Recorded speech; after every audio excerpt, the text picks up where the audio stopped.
Et nous allons donc commencer avec les images, tout simplement parce que c'est le plus simple. Et pour débuter sur de bonnes bases avec les images, je vais donc tout d'abord devoir vous parler des différents formats d'images. Alors comme vous le savez certainement, il existe différents formats d'images. Par exemple, lorsque vous enregistrez une image sur votre ordinateur, vous pouvez en théorie choisir entre les formats .png, .jpg ou JPEG, .bitmap et .gif pour ne citer que les plus connus. Alors comme vous vous en doutez, ces formats ne sont pas strictement équivalents et à chaque format correspond un type d'image. Par exemple, si votre image est une photographie, je vous recommande d'utiliser le format JPG. En revanche, si votre image est un dessin ou tout autre type d'image statique, vous devrez préférer le .png qui est un type qui gère également la transparence. Enfin, donc si votre image est animée, vous devrez choisir le format GIF et essayer d'oublier le bitmap qui est un format très lourd et qui ne possède pas réellement d'avantages. Donc retenez que si vous avez une photographie, vous utiliserez le format JPG. Si vous avez un autre type d'image statique, vous utiliserez le format PNG. Et si vous avez une image animée, vous utiliserez le format GIF. Alors pensez encore une fois à choisir avec attention le nom de vos images et à éviter les caractères spéciaux et les espaces. Donc vous préférez soit les underscores, soit les tirets aux espaces. Tout simplement car cela peut être source de problèmes ensuite quand vous intégrez vos images dans votre code. Et donc pour insérer une image maintenant, nous allons utiliser l'élément HTML IMG, donc qui est l'abréviation de image.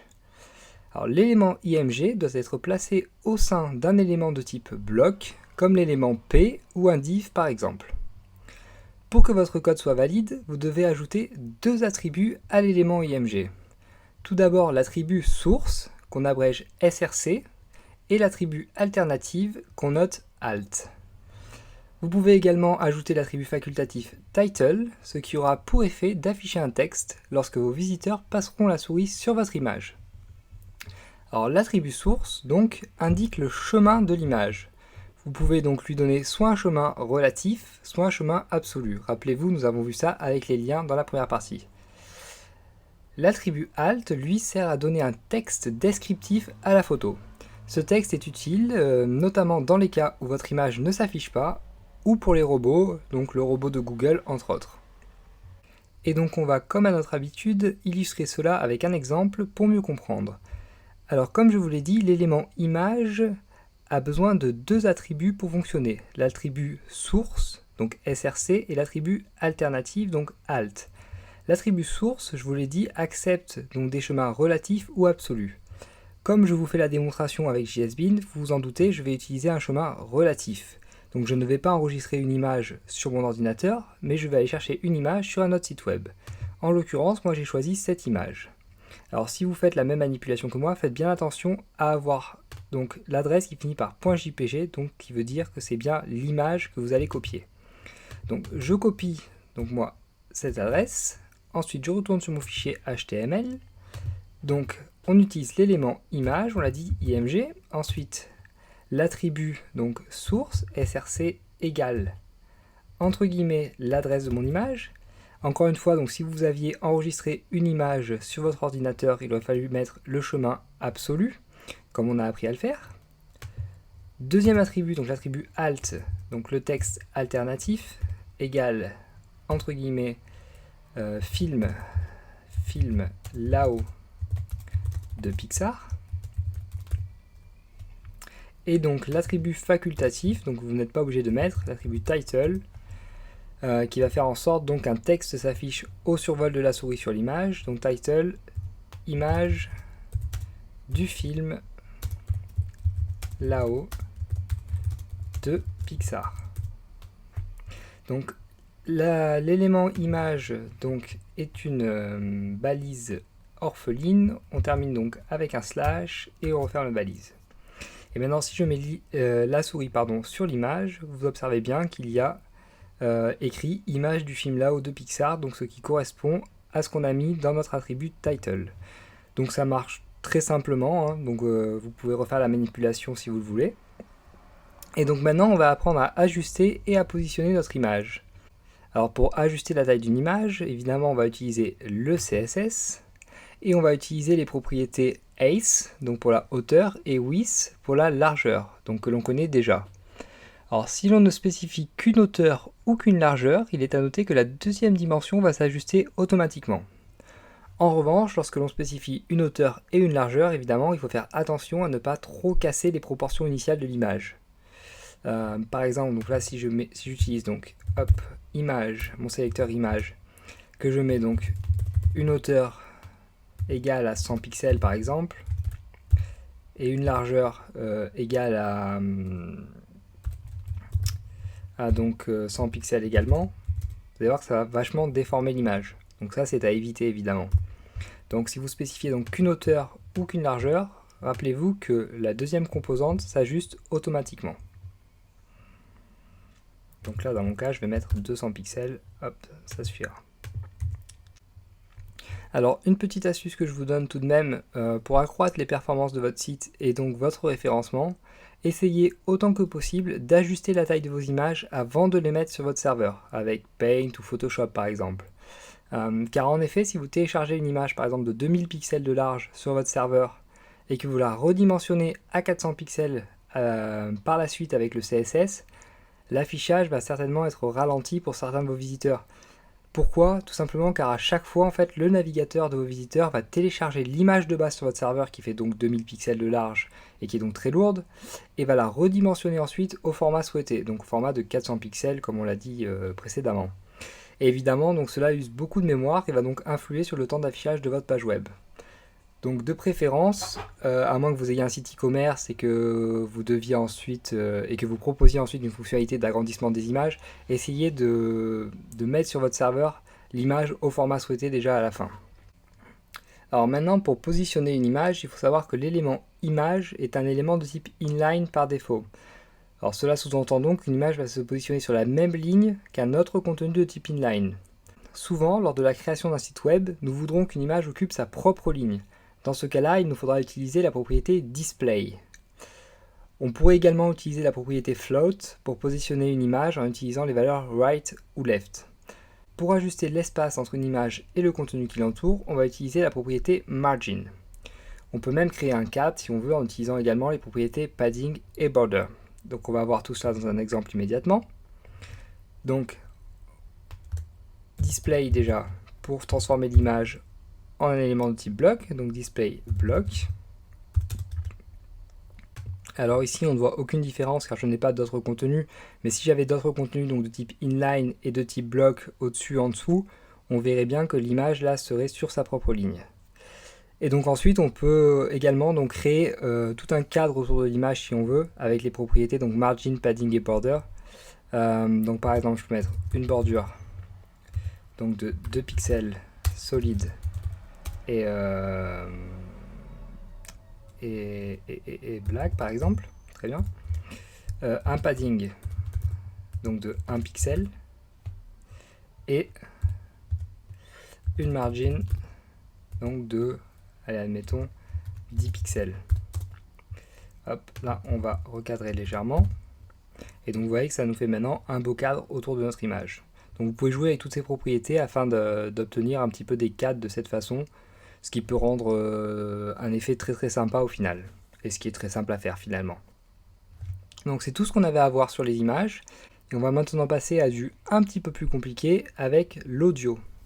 Alors à savoir que je vais vous présenter deux méthodes donc pour insérer de l'audio ou des vidéos sur vos pages web, et je vais donc commencer avec la méthode certainement la plus complexe et finirai avec la plus simple. Alors commençons avec l'audio déjà. Alors pour l'audio, tout comme pour les images, il faut savoir qu'il existe différents formats. Cependant, avec l'audio, il n'existe pas de format donc supporté par tous les navigateurs.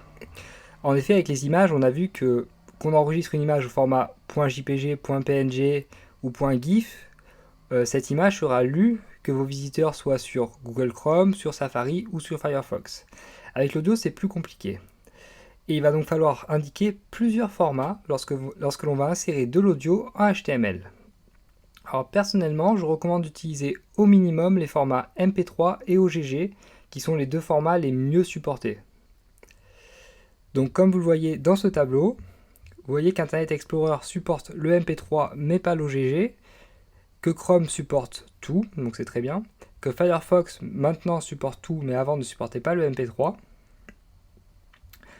Safari donc ne supporte pas le OGG et Opera ne supporte pas MP3. Donc comme vous voyez, comme je vous l'ai dit, il n'y a pas de format qui soit supporté par tous les navigateurs et c'est pour cela qu'il faut utiliser plusieurs formats pour insérer de l'audio dans une page web.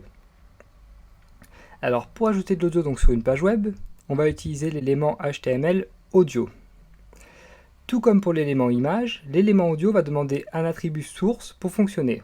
Donc cet attribut source prend en valeur l'URL du fichier audio. Toutefois, si vous n'écrivez donc que l'élément audio avec son attribut source, vous ne verrez rien à l'écran. En effet, par défaut, l'élément audio n'est pas affiché sur les pages web. Il va donc nous falloir utiliser de nouveaux attributs pour que la barre donc, de lecture audio s'affiche. L'attribut controls, tout d'abord, va servir à afficher les boutons de contrôle, donc tels que les boutons lecture, pause et volume, entre autres. Cet attribut est donc bien évidemment obligatoire et n'a pas besoin de valeur. Vous n'aurez qu'à écrire controls sans valeur. Ensuite, l'attribut autoplay va nous permettre de lancer automatiquement le fichier audio lors du chargement de la page. Donc là encore, il n'y a pas besoin de valeur. L'attribut loop maintenant va nous permettre de faire répéter la musique en boucle. L'attribut width va être utile pour modifier la largeur par défaut de la barre de l'élément audio.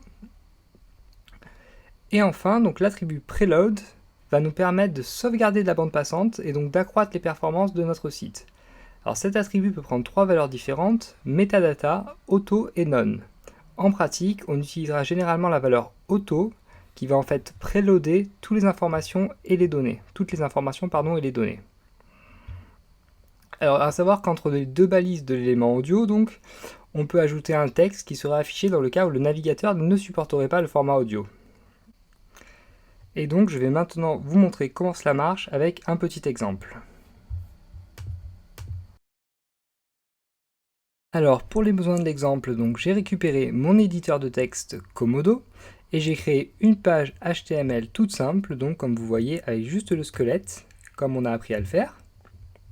Et donc maintenant, j'ai mis dans un même dossier donc mon fichier HTML et mes deux fichiers audio, donc test.mp3 et test.ogg.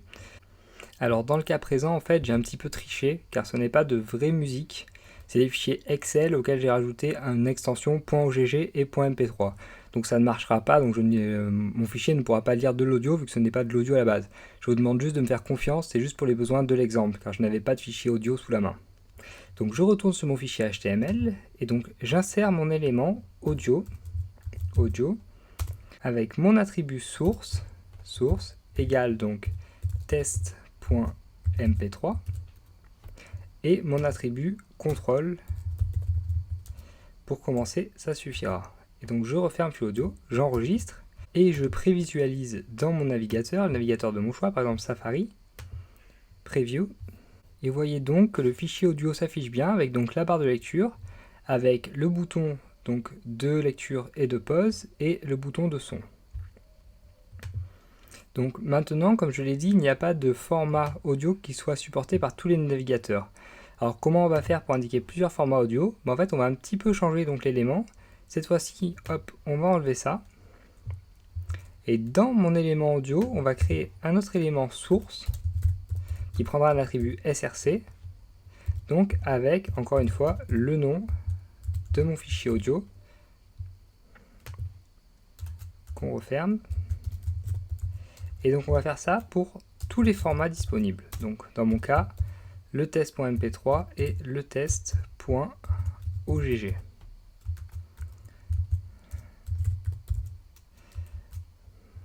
Voilà, tout simplement. Et là, donc, vous avez un fichier donc, audio qui sera lu par tous les navigateurs. En effet, ceux qui liront le MP3 vont prendre le MP3, et ceux qui liront le OGG vont prendre le fichier OGG tout simplement. Alors comme je l'ai dit, après vous pouvez rajouter donc d'autres attributs dans l'élément audio, donc pour ajouter l'attribut donc loop pour que le fichier se répète indéfiniment. Bon là ça marchera pas vu que mon fichier encore une fois n'est pas un vrai fichier audio. Autoplay pour que ça se lance automatiquement.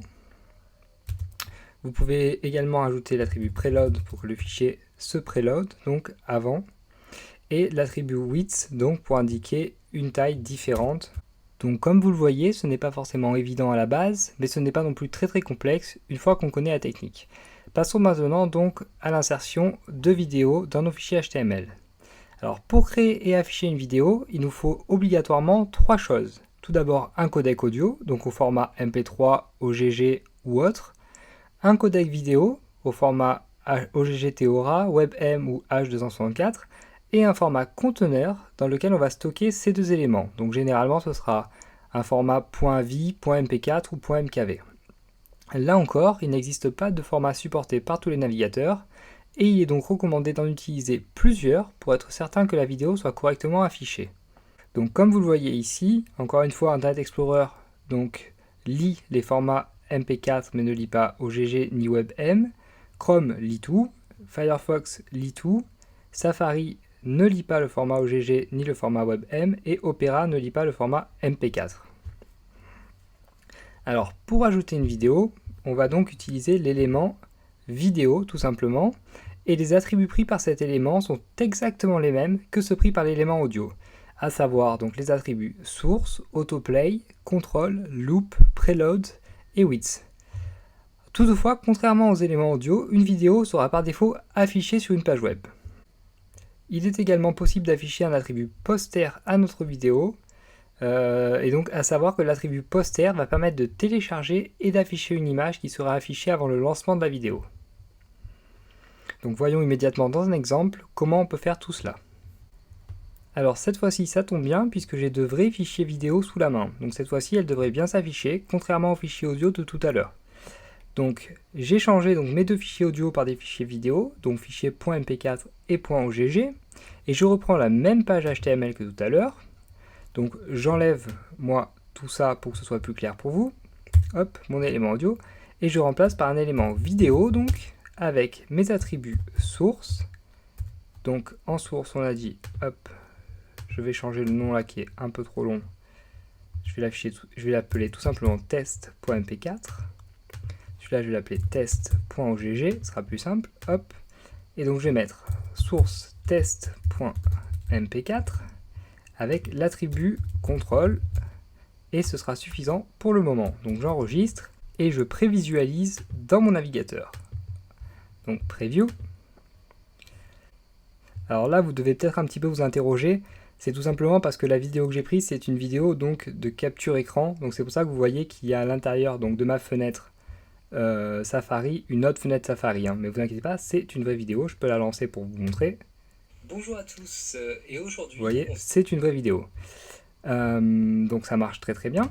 Alors on peut donc la redimensionner en utilisant l'attribut width égale 800 par exemple. Donc sous-entendu 800 pixels évidemment. Hop. Et donc vous voyez que cette fois-ci la vidéo est recentrée à 800 pixels. Donc maintenant, pour se mettre en conformité avec tous les navigateurs, on va faire comme avec l'élément audio. C'est-à-dire qu'on va enlever l'attribut source et on va le mettre en tant qu'élément dans l'élément audio. Donc source src égale donc test.mp4.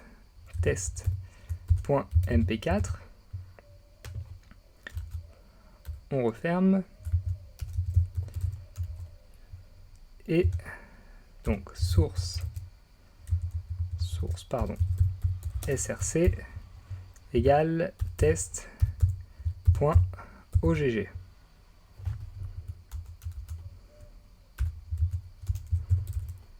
Voilà. Et donc si on prévisualise, normalement il n'y a aucun changement. Voilà, donc ça marche toujours aussi bien. Mais maintenant ça marche avec tous les navigateurs. Donc. Alors je vous parlais il y a quelques minutes donc, de l'attribut poster qui permet d'afficher l'image de son choix avant que la vidéo ne se lance. Alors en général cet attribut vient se mettre après l'attribut contrôle. Donc poster égale, donc moi j'ai mis une image ici, donc test.jpg, je l'ai appelé, donc dans le même dossier, évidemment, si ça avait été dans un autre dossier, on aurait répercuté ça sur l'URL ici, donc poster égale test.jpg, j'enregistre, et donc je mets à jour dans mon navigateur, et donc vous voyez bien maintenant que mon image s'affiche à la place, donc avant la lecture de ma vidéo. Alors encore une fois, j'aurais pu ajouter les attributs autoload et loop, afin que ma vidéo se lance automatiquement et se répète en boucle si j'avais voulu. Donc je pense que vous avez bien compris comment fonctionne l'insertion de vidéos et d'audio dans vos pages web. Donc de cette façon, maintenant je vais vous montrer une autre méthode, une méthode alternative beaucoup plus simple, et vous utiliserez celle que vous voudrez dans le futur. Et donc cette deuxième méthode, quelle est-elle? C'est tout simplement de stocker vos contenus audio et vidéo sur des sites comme YouTube, Dailymotion ou Vimeo par exemple, puis de les intégrer sur votre site grâce au code d'intégration qui est fourni. Alors sur YouTube, il est fourni dans Partager, Intégrer. Vous voyez, vous avez un petit code là, et vous n'avez qu'à copier et coller ça dans votre page HTML afin que votre vidéo soit intégrée sur votre site.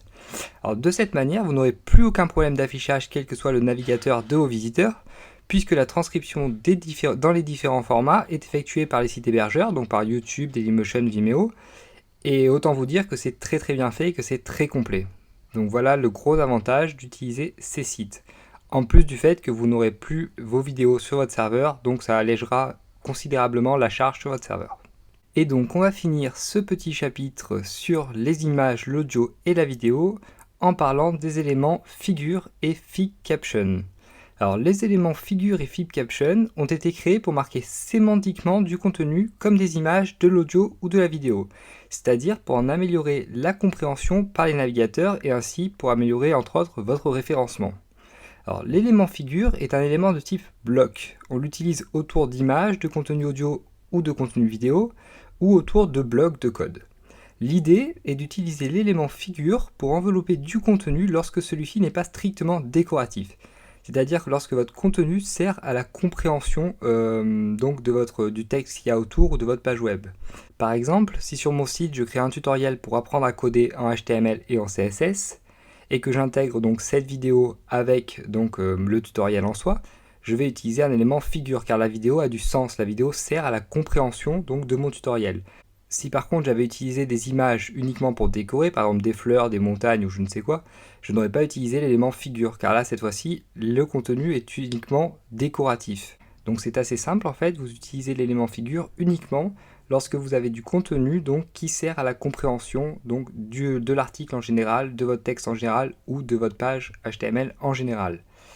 Alors une fois l'élément figure utilisé, on va pouvoir utiliser l'élément HTML fig caption qui va en fait nous permettre d'accoler une légende à notre contenu, donc toujours pour améliorer la compréhension de notre contenu en général.